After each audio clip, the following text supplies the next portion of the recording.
الحمد للہ وحدہ والصلاة والسلام علی من لا نبی بعد اما بعد فاعوذ باللہ السمیع العلیم من الشیطان الرجیم من ہمزہ ونفخہ ونفثہ بسم اللہ الرحمن الرحیم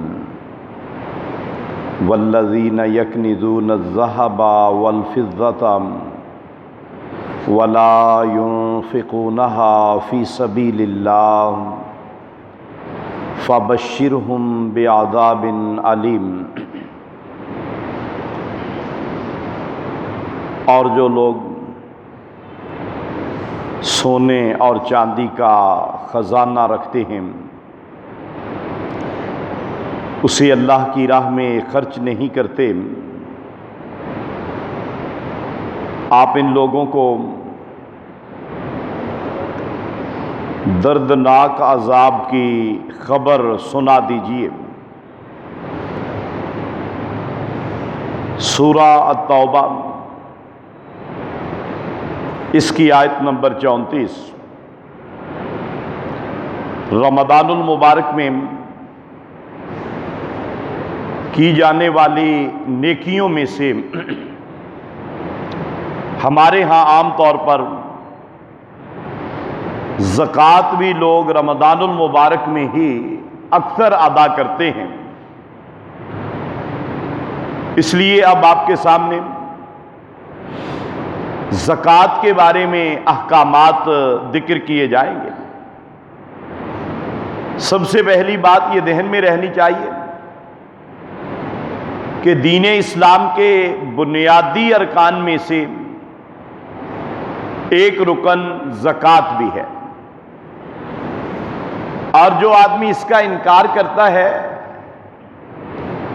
وہ بندہ دائرہ اسلام سے خارج ہے، مسلمان اور مومن کہلانے کا حقدار نہیں، بلکہ اسلامی ریاست کو چاہیے کہ اس کے خلاف قتال کرے، اگرچہ ریاست ہی داؤ پہ کیوں نہ لگ جائے، لیکن منکرین زکوٰۃ کے خلاف قتال ضرور کیا جائے۔ اور پھر جو آیت مبارکہ آپ کے سامنے تلاوت کی، اللہ ذو الجلال والاکرام نے فرمایا کہ وہ لوگ جو زکوٰۃ ادا نہیں کرتے، ایک ہے انکار کرنا ہے، ایک ہے ادا نہیں کرتے، پوری زکوٰۃ ادا نہیں کرتے جتنی بنتی ہے، شریعت کے مطابق حساب کتاب ہی پورا نہیں لگاتے، سستی اور غفلت سے کام لیتے ہیں اور پوری زکوٰۃ ادا نہیں کرتے، فرمایا کہ ان کو خوشخبری سنا دیجئے۔ کس بات کی؟ دردناک عذاب کی۔ قرآن کی آیت ہے، ان کو دردناک عذاب دیا جائے گا، اور اللہ پاک نے اس کی ایک جھلک اس سے اگلی آیت میں پیش بھی کی ہے کہ اس مال کو جہنم کی آگ میں تپایا جائے گا، اور پھر ان کے پیشانیوں پر، ان کے پہلوؤں پر، ان کی پیٹھوں پر پھر اس کو داغا جائے گا اس جہنم کی آگ کے ساتھ۔ اور اللہ پاک نے فرمایا کہ وَلَا يَحْسَبَنَّ الَّذِينَ يَبْخَلُونَ بِمَا آتَاهُمُ اللَّهُ مِنْ فَضْلِهِ، کہ اللہ پاک نے اپنے فضل سے جو مال تمہیں عطا کیا ہے نا، اگر اس کی پوری زکوٰۃ ادا نہیں کرتے تو تم بخیلی کرتے ہو، اور ایسا بخل جو فرضی زکوٰۃ کے راستے میں مانے ہو جائے، اللہ پاک نے فرمایا کہ یہ تمہارے لیے بہت برا ہے، قیامت والے دن تمہارے اس بخل کیے ہوئے اس مال کو تمہاری گردنوں کے اندر توق بنا کے ڈال دیا جائے گا۔ اور حدیث مبارکہ میں مزید وضاحت بھی ہے کہ ایک بہت بڑا زہریلا اژدہا اس آدمی کے اوپر مسلط ہوگا، اور وہ اسے ڈسے گا بھی اور کہے گا بھی کہ انا کنزو کا انا مالو کا، میں ہی تیرا وہ مال ہوں جس سے تو نے زکوٰۃ نہیں دی۔ اب آدمی 5 وقت کی نماز مسجد نبوی میں ادا کرے، رمضان المبارک کے روزے مسجد نبوی میں رکھے اور نماز تراویح روزانہ بیت اللہ میں جا کے پڑھے، بیت اللہ کا طواف کرے، صفا مروہ کی سعی کرے، قرآن کی تلاوت کرے، لیکن اگر زکوٰۃ نہیں دے گا تو وہ جہنم میں چلا جائے گا۔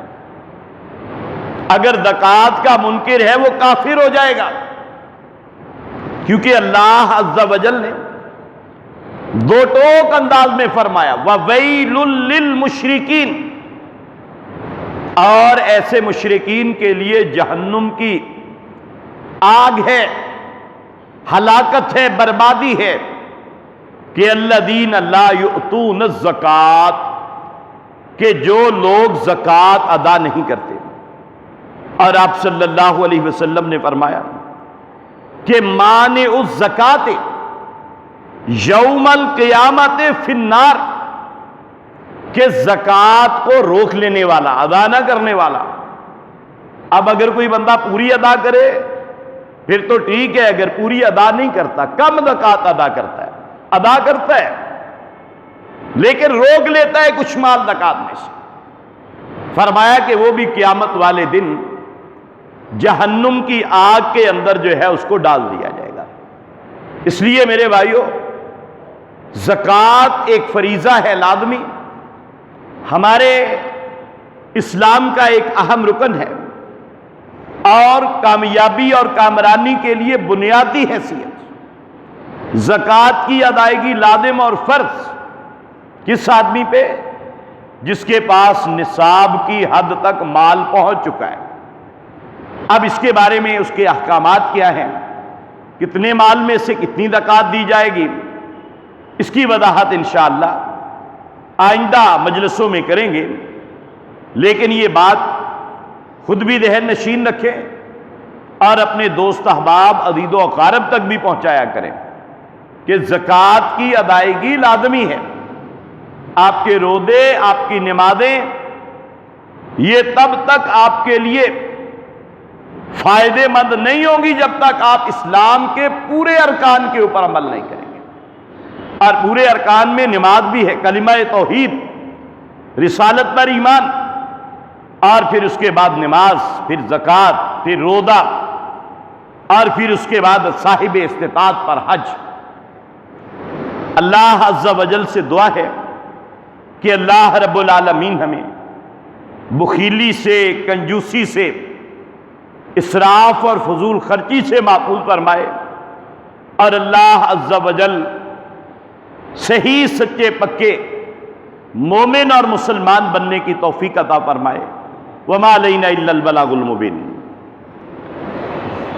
الحمد للہ الذی لم یتخذ ولدا ولم یکن له شریک فی الملک یا رب لک الحمد کما ینبغی لجلال وجہک وعظیم سلطانک۔ اللہم صلی علی محمد وعلی آل محمد کما صلیت علی ابراہیم وعلی آل ابراہیم انک حمید مجید۔ اللہم بارک علی محمد وعلی آل محمد کما بارکت علی ابراہیم وعلی آل ابراہیم انک حمید مجید۔ اللہم ارحم علی حالنا ولا تنظر الی سوء اعمالنا۔ اللہم انک عفو تحب العفو فاعف عنا۔ اللہم اشفنا واشف مرضانا ومرضى المسلمین۔ اللہم انا نسألک الجنة الفردوس۔ اللہم انا نعوذ بک من عذاب القبر ومن عذاب النار۔ رب اغفر وارحم وانت خیر الراحمین۔ رب ارحمہما کما ربیانا صغیرا۔ ربنا ہب لنا من ازواجنا وذریاتنا قرۃ اعین واجعلنا للمتقین اماما۔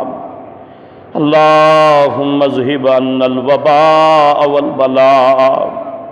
اللہم ارفع عنا الوباء والبلاء۔ ربنا تقبل منا انک انت السمیع العلیم وتب علينا إنك أنت التواب الرحيم وصلى الله تعالى على خير خلقه محمد وعلى آله وأصحابه أجمعين برحمتك يا أرحم الراحمين.